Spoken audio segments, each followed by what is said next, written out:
Niti Dharma, meniti jalan nalar, bukan sekedar menerima warisan keyakinan.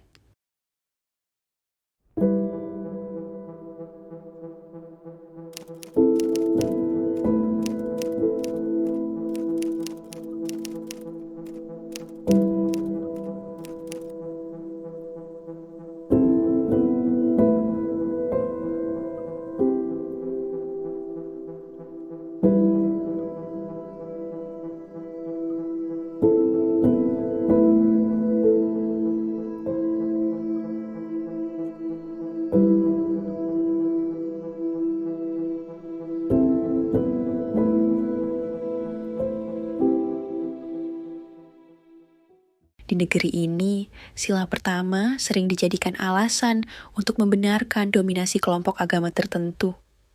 Seolah-olah ketuhanan yang Maha Esa hanya boleh ditafsirkan oleh 6 agama resmi negara. Lalu, yang di luar itu dianggap sesat, menyimpang, tidak sah. Ironisnya, negara yang katanya berdasar Pancasila ini malah memaksa warganya memilih 6 agama saja yang diakui negara. Coba lihat KTP kita. Ada kolom agama, pertanyaannya. Kenapa harus dicatat? Apakah keyakinan manusia perlu dikotakkan dalam data administratif? Apakah Tuhan minta dicantumkan di kartu identitas? Padahal, konstitusi menjamin kebebasan beragama dan berkeyakinan. Tapi, kolom agama di KTP justru jadi alat pembeda, bukan pemersatu. Alat diskriminasi. Yang beda jadi curiga. Yang tak beragama dituduh tak bermoral. Yang spiritual, tapi tak terikat agama ditolak oleh sistem administrasi negara. Ini bukan cuma soal kolom kecil di selembar kartu. Ini soal pengkerdilan kemanusiaan lewat birokrasi. Padahal, manusia dilahirkan tanpa label agama. Tapi, negara memaksa untuk memilih, bahkan sejak bayi. Dan anehnya pilihannya. Cuma 6 agama saja, dan semuanya keyakinan agama impor semua. Tidak ada satupun keyakinan kepercayaan lokal masyarakat asli bumi Nusantara yang diakui. Lucunya, negara ini melarang diskriminasi, tapi dari KTP saja kita sudah diajari untuk mengkotak-kotakan orang.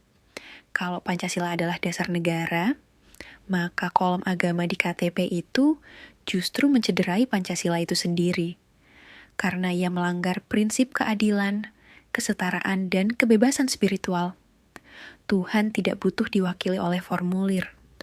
Yang butuh itu birokrasi, dan sistem yang takut pada perbedaan.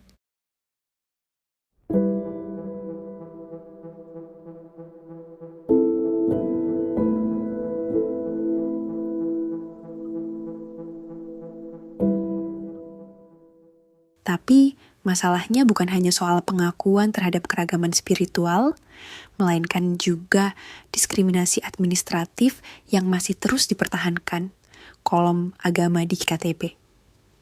Sebuah kebijakan yang terlihat biasa, tapi sebenarnya sangat problematis. Karena di baliknya tersembunyi upaya untuk terus mengklasifikasi manusia berdasarkan keyakinan pribadi. Padahal, di negara-negara maju, negara tidak ikut campur dalam urusan iman warganya. Identitas agama tidak perlu ditulis di kartu identitas nasional, karena itu bukan urusan publik, melainkan ranah privat yang seharusnya dilindungi, bukan diumbar untuk dihakimi. Bayangkan, ketika seseorang melihat KTP orang lain dan membaca agama yang berbeda, seringkali reaksi yang muncul bukan respek, tapi prasangka. Bukan toleransi, tapi jarak. Dan dari sinilah benih intoleransi tumbuh diam-diam, dibungkus oleh legalitas negara. Jika kita sungguh percaya pada semboyan Bhinneka Tunggal Ika, mengapa negara justru memaksa warga untuk menampilkan perbedaan di ruang yang seharusnya netral? Apakah Pancasila dan Bhinneka Tunggal Ika hanya semboyan yang indah di dinding, atau masih ada harapan agar keduanya benar-benar menjadi nafas keadilan untuk semua anak bangsa? Sudah saatnya kita bertanya lebih dalam. Apakah negara hadir untuk membatasi keyakinan atau melindungi kebebasan batin tiap individu?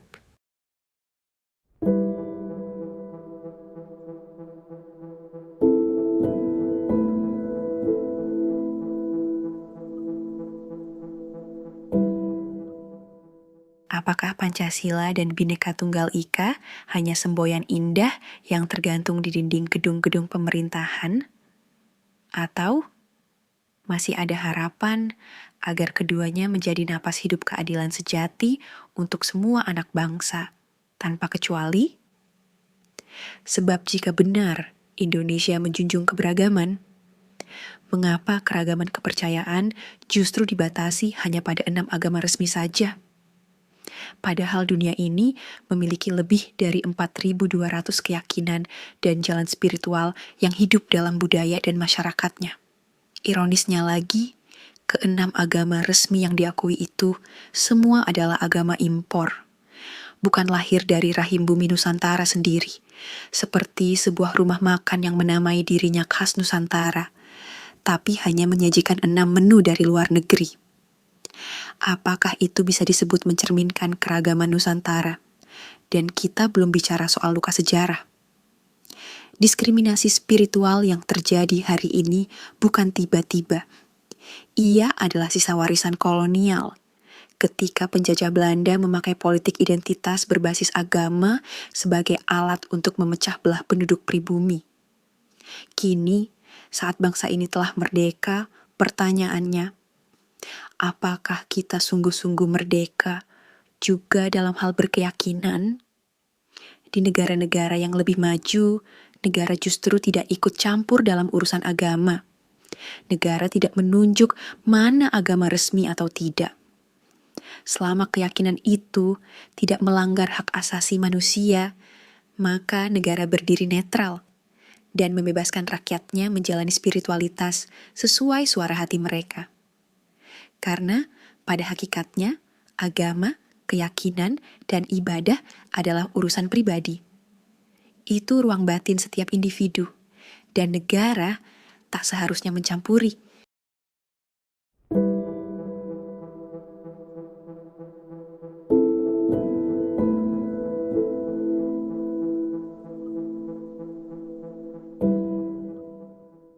Belum lagi jika kita tanyakan hal mendasar yang sering luput dari perhatian. Bagaimana mungkin sebuah aturan negara justru melanggar Undang-Undang Dasar Negara itu sendiri? Di pasal 29 ayat 2 UUD 1945 tertulis jelas, negara menjamin kemerdekaan tiap-tiap penduduk untuk memeluk agamanya masing-masing dan untuk beribadat menurut agamanya dan kepercayaannya itu. Perhatikan kata kuncinya. Tiap-tiap penduduk dan agamanya masing-masing. Bukan hanya 6 agama yang ditentukan oleh negara. Itu artinya, seharusnya siapapun di Indonesia bebas memeluk agama apapun.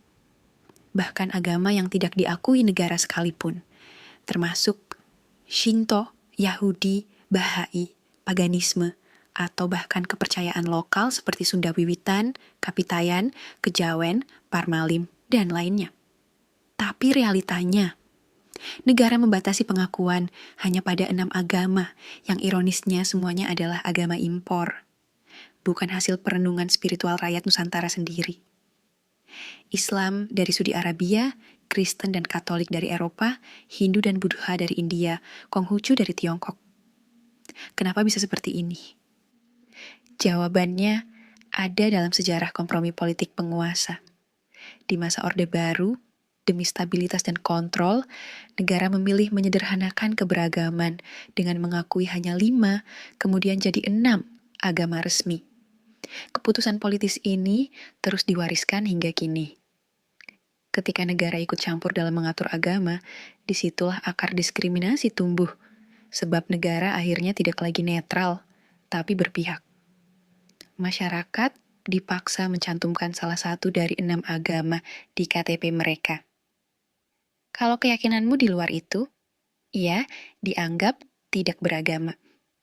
Bahkan di masa lalu, itu bisa berarti tidak punya hak untuk menikah secara sah, tidak bisa membuat kartu keluarga, bahkan kesulitan mengakses layanan publik. Bandingkan dengan negara-negara maju yang sudah memisahkan agama dari negara. Negara tidak mengatur agama, dan agama tidak boleh ikut mengatur negara. Karena ketika agama masuk ke wilayah kekuasaan, maka yang terjadi adalah politik identitas. Hukum tidak lagi berlandaskan kemanusiaan universal, melainkan pada tafsir agama mayoritas. Lalu, apakah ini keadilan? Apakah kita akan terus membiarkan aturan diskriminatif ini berlangsung atas nama stabilitas, padahal hak-hak dasar manusia dikorbankan?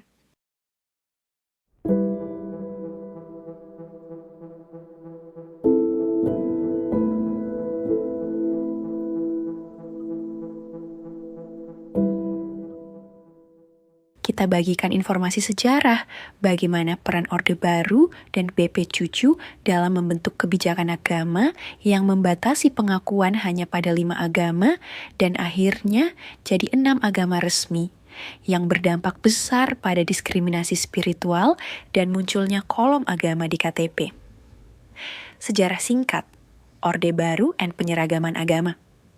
Setelah peristiwa G30 SPKI tahun 1965, rezim Orde Baru di bawah Soeharto membangun kekuasaan dengan fondasi 1. Anti-komunisme ekstrim. 2. Stabilitas politik dan sosial. Ketiga, kontrol ideologi dan budaya.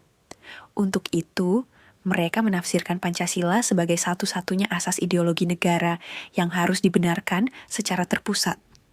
Pada titik ini, lahirlah BP7, Badan Pembinaan Pendidikan Pelaksanaan Pedoman Penghayatan dan Pengamalan Pancasila. Dibentuk tahun 1978. Apa itu BP7 dan perannya? BP7 bertugas mengindoktrinasi rakyat lewat program penataran P4, Pedoman Penghayatan dan Pengamalan Pancasila, mulai dari murid sekolah, PNS, hingga pejabat. Namun, dalam praktiknya, penataran ini menyeragamkan tafsir tunggal tentang ideologi resmi. Menyempitkan makna keragaman dengan membatasi agama hanya pada 5, kemudian jadi 6 agama yang diakui. Mengasosiasikan tidak beragama dengan komunis atau subversif, sehingga warga yang menganut kepercayaan lokal dianggap tidak beragama dan dicurigai. Mendorong penggunaan KTP berkolom agama untuk kontrol identitas dan loyalitas ideologis. Pengaruh Orde Baru terhadap agama. 1. Undang-Undang Nomor 1 5 dijadikan dasar pengakuan resmi hanya terhadap 5 agama. Islam, Kristen Protestan, Katolik, Hindu, Buddha, dan kemudian ditambah Konghucu setelah reformasi. Dan ke-6 agama tersebut berasal dari A2. Kepercayaan lokal tidak diakui sebagai agama, melainkan sekadar kepercayaan yang dipinggirkan. Padahal itu warisan jati diri bangsa Nusantara sendiri. Ketiga kolom agama di KTP menjadi alat kontrol ideologi. Siapa yang tidak terdaftar dalam 5 agama itu dianggap tidak beragama, bahkan bisa dicap berbahaya. Keempat, muncul praktik pemaksaan agama resmi dalam pendidikan, pernikahan, dan administrasi publik.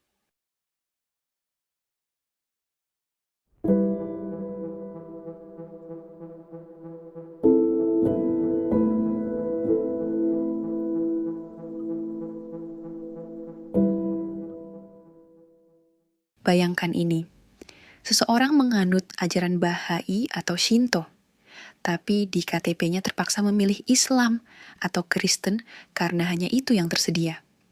Ini bukan hanya pemalsuan identitas spiritual, tapi juga pemaksaan keyakinan oleh negara yang jelas bertentangan dengan prinsip kebebasan hati nurani, otonomi individu dalam meyakini sesuatu, non-diskriminasi. Hal ini sejalan dengan Pasal 18 Universal Declaration of Human Rights, UDHR. Everyone has the right to freedom of thought, conscience, and religion, including freedom to change his religion or belief. Setiap orang berhak atas kebebasan berpikir, hati nurani, dan agama, termasuk kebebasan untuk menampilkan agama atau kepercayaannya dalam pengajaran, praktik, ibadah, dan ketaatan. memaksa seseorang mencantumkan identitas agama yang bukan keyakinan sebenarnya. Apalagi hanya karena negara membatasi pilihan administratif, merupakan pelanggaran terhadap prinsip ini.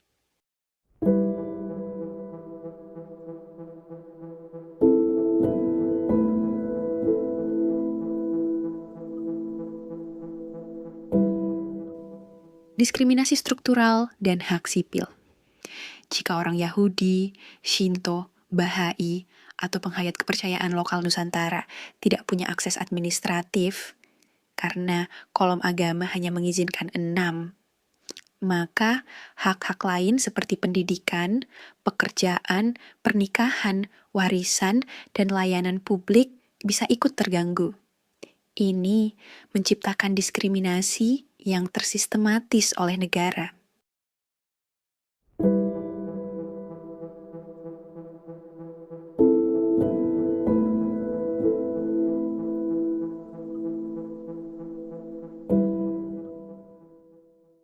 Beberapa orang menolak penghapusan kolom agama di KTP dengan alasan, kalau terjadi kecelakaan, kan kita bisa tahu dia agamanya apa, supaya bisa kita doakan. Terdengar mulia.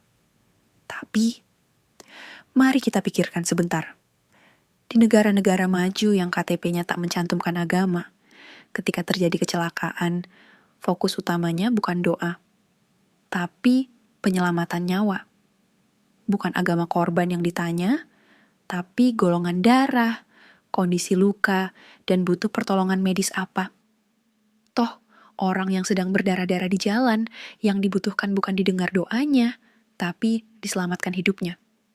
Lucunya, kadang justru setelah tahu agamanya beda, orang malah enggan menolong, bukan seiman, bukan seagama. Nah loh, disinilah kita harus jujur bertanya, kolom agama di KTP benar-benar untuk membantu, atau justru memperkuat sekat, kalau benar-benar peduli, daripada sibuk ingin mendoakan. Kenapa tidak ikut bayar biaya rumah sakitnya? Kalau alasan kemanusiaan yang diutamakan, maka tak perlu tahu agamanya. Karena rasa empati, kepedulian, dan cinta kasih tak butuh validasi dari kolom identitas. Inilah ironi kita hari ini. Kita hidup di negara yang mengaku menjunjung tinggi Bhinneka Tunggal Ika. Tapi, bahkan dalam identitas resmi negara, kita masih sibuk membedakan manusia berdasarkan kolom agama.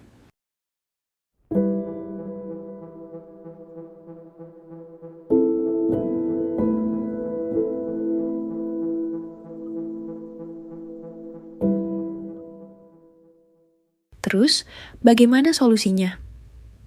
Hapuskan kolom agama dari KTP dan data sipil.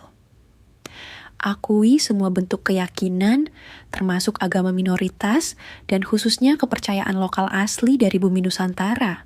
Karena semua kepercayaan asli pribumi Nusantara itu seharusnya jadi bagian dari jati diri bangsa, bukan malah disingkirkan. Jadi, akui sebagai kepercayaan yang sama-sama sah dan terlindungi di mata hukum. Banyak negara tidak mencantumkan kolom agama dalam identitas resmi warganya. Kanada, Jepang, Prancis, Amerika Serikat, Norwegia, dan banyak negara lainnya. Mengapa? Karena agama dianggap urusan privasi setiap individu, dan pencantuman secara administratif bisa menyebabkan stigma sosial, persekusi, intoleransi, diskriminasi dalam akses layanan publik. Indonesia semestinya belajar dari sini agar tidak melanggengkan pemaksaan identitas dan melanggar prinsip Bhinneka Tunggal Ika serta keadilan bagi semua keyakinan. Maka pertanyaannya adalah, apakah Pancasila dan Bhinneka Tunggal Ika hanya semboyan indah di dinding? Atau masih ada harapan agar ia menjadi nafas keadilan sejati bagi seluruh anak bangsa? Mari kita pikirkan bersama, karena masa depan keberagaman ditentukan bukan oleh suara mayoritas, tapi oleh keberanian kita memperjuangkan hak semua, termasuk yang minoritas.